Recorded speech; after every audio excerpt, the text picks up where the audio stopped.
What's going on, everybody? Welcome to the channel. So good to have you here. We got a lot to talk about, a lot of news that happened this week. Got some reactions to Roadhouse, the Jake Gyllenhaal film that's coming out on Prime, and it appears Prime may have made the mistake of not putting this out in theaters. We get some news on Star Wars Skeleton Crew, when we can expect it coming out streaming on Disney Plus. Michael Keaton gave us an update on his thoughts about the new Beetlejuice sequel, and Pierce Brosnan tells us who he thought or thinks should be the next James Bond 007. Let's dive into the zone news.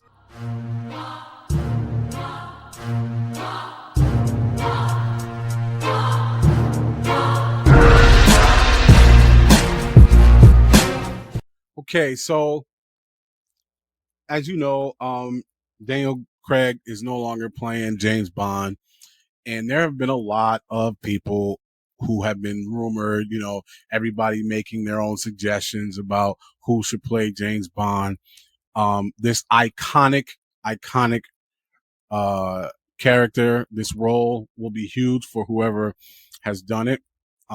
I've liked every iteration of James Bond. I'm not going to say I have liked every James Bond movie, but I am a fan of the character. I'm a fan of what they've done up to this point. So these are some big shoes to fill.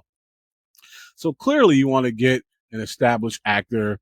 Doesn't always have to be the most popular, because Daniel Craig definitely was not. But,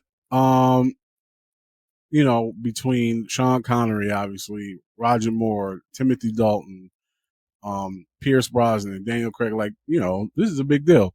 But anyways, Pierce Brosnan gave his idea on who should be the next James Bond. Let's take a look. So according to this Variety article, Pierce Brosnan thinks that Cillian Murphy would make a magnificent James Bond. So, article says former James Bond star Pierce Brosnan has made his pick for who should play the iconic spy next, and that's Cillian Murphy.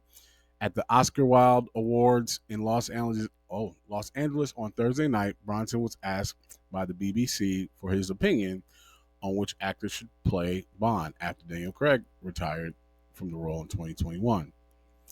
He goes on to say Cillian would do a magnificent job as James Bond on His Majesty's Secret Service. Brosnan said of his fellow Irishman, who was also on hand at the event celebrating the Irish talent. And of course, Cillian is coming off of one of the biggest movies of last year, Oppenheimer, and he did a fantastic job. And of course, Brosnan played in GoldenEye, Tomorrow Never Dies, The World Is Not Enough, and Die Another Day. But here's the thing, everybody. I hear what Pierce Brosnan is saying. Like, Cillian Murphy is a fantastic actor, and was clearly phenomenal in Oppenheimer. But I don't. Yeah, nah. I might have to disagree with the previous, the other James Bond on this one. Pierce Brosnan, salute. I respect you. And I respect Cillian Murphy as an actor, but yeah, I don't know, man. Daniel Craig was dope because he embodied the suaviness, but also could be an action hero, right? Can kick ass and all that stuff. And I kind of like that version of Bond. I've said it already. I liked every iteration of Bond. I have not liked every Bond movie, but I really did kind of dig the fact that Bond could kick some ass, and Daniel Craig was believable. Sorry, no disrespect, Cillian Murphy, but I just don't see you kicking a lot of ass, my friend. Not saying that you couldn't. I just don't really see it. Not like Daniel Craig did, and not saying we have to have that Bond, right? But I guess because I am a prisoner of the moment, and that was the last Bond, so that is what's in my head. So I don't know what type of Bond Murphy would be, but I'm not a fan of this pick. What do y'all think? Put your thoughts in the comments below. So apparently, Roadhouse is kicking some ass. At least that's what the initial thoughts and reviews are after seeing it in South by Southwest. The director at first was boycotting and not going, and then changed his mind and said he would go.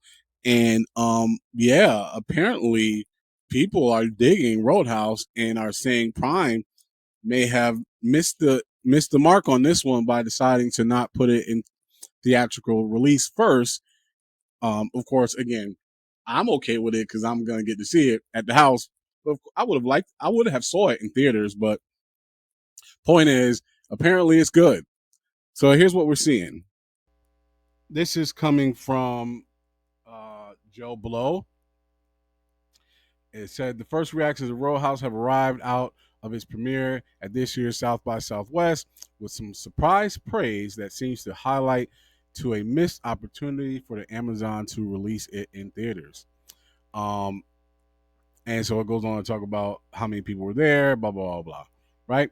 But let's read some of the reactions on Twitter. So this person, Sydney, on Twitter said, "It's too bad Roll House is only streaming because watching it with the crowd at South by Southwest was the best part. The story is severely lacking, but that's not why we're here. McGregor, gnashing scenery, and energetic action keep it afloat. Self aware as a remake, which helps. Okay, so not trying to do too much, understanding that it is a remake. Had a freaking blast with Roadhouse at South by Southwest. Amazon would be insane not to release this in theaters. People were hooting and hollering at the brutal and awesome fights, and I was one of them. It's a nice balance between modernizing it while keeping the tone and world heightened. Okay, so that's coming from Jacob Ethington. Let's read another one. So this is Kevin Lee. Says sometimes you should just not give a shit about reinventing the wheel. Row House is fucking visceral, but the biggest surprise is how funny it is. Plenty of killer one-liners. Jake Gyllenhaal is terrific, but my God, Conor McGregor is on some next level scenery chewing. So yeah, and it goes on to talk about what the movie is about. So now I kind of now I feel like I'm going to be missing out on the experience by seeing it in theaters.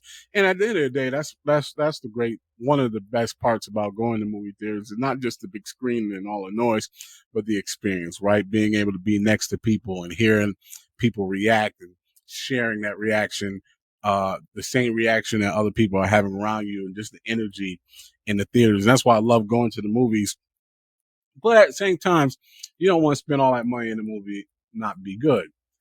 But apparently, we're gonna miss that experience because apparently people enjoyed watching this one.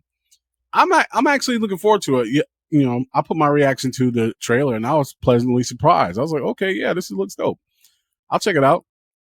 So, um, again, not having to risk going out theaters and see something that's bad, but it appears it was a good time at the theaters, and we're gonna miss out on that. But I'm looking forward to seeing it later this month.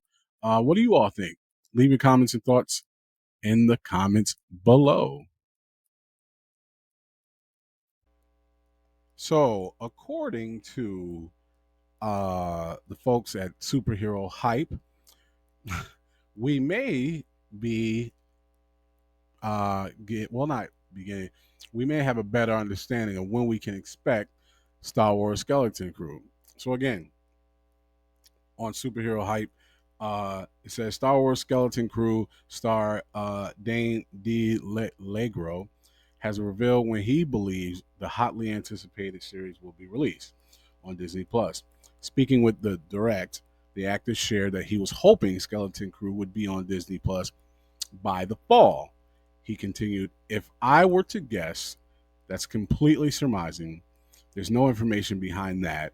I know that Lucasfilm likes to release things around November-ish, so I'm hoping by then. And it goes on to talk about what the movie's about and so on and so forth. For those who don't know, it's like a coming of age story.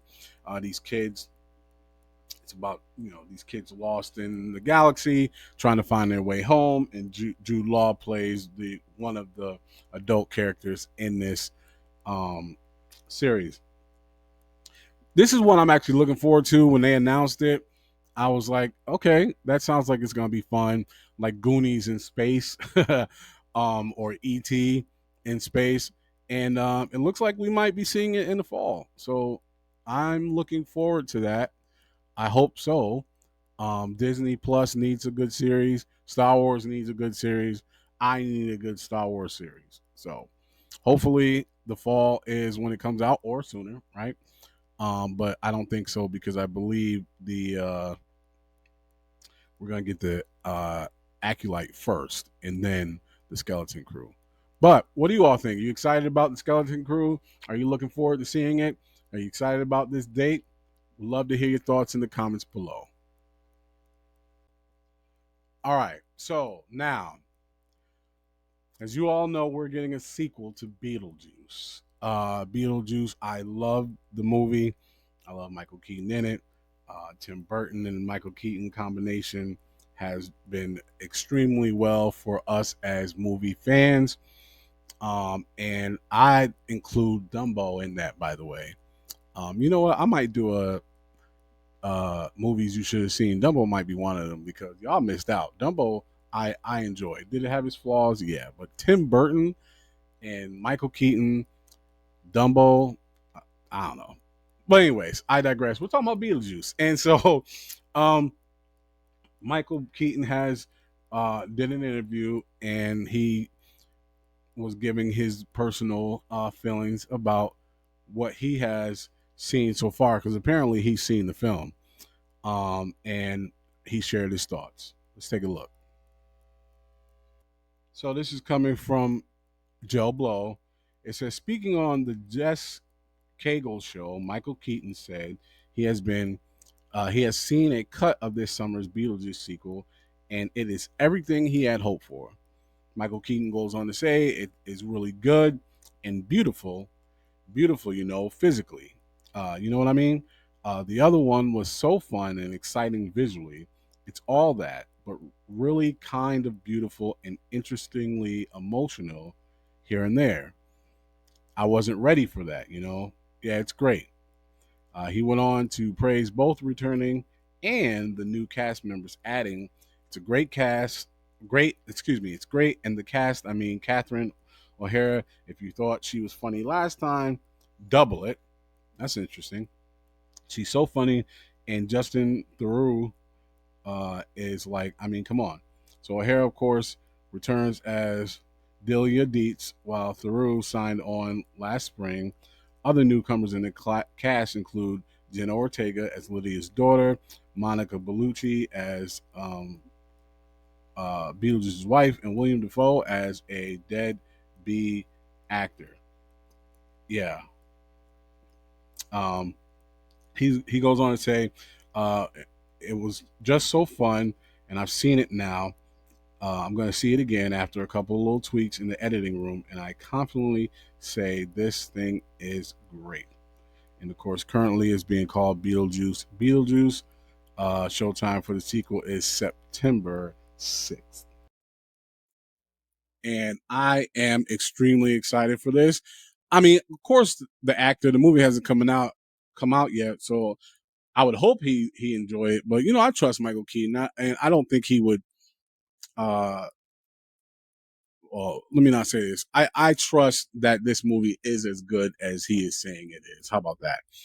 Um, and this actually makes me more excited for it. The cast is great, and I'm really interested to see. They're saying they didn't use a lot of special effects in this film; that they tried to keep it as realistic as possible. So that's interesting. But yeah, I am looking forward to this. Beetlejuice, one of my favorite Michael Keaton films. What do you all think? Are you excited about? Did this make you more excited? Hearing Michael Keaton's thoughts. Leave your thoughts in the comments below. So, with that being said, that is our show for this week. I appreciate you stopping in. we have a very awesome goal and we need your help. We're trying to get to 1,000 subscribers. So do me a favor. If you like the content, click that like button and subscribe and share with others. I appreciate you. Until the next one. Peace.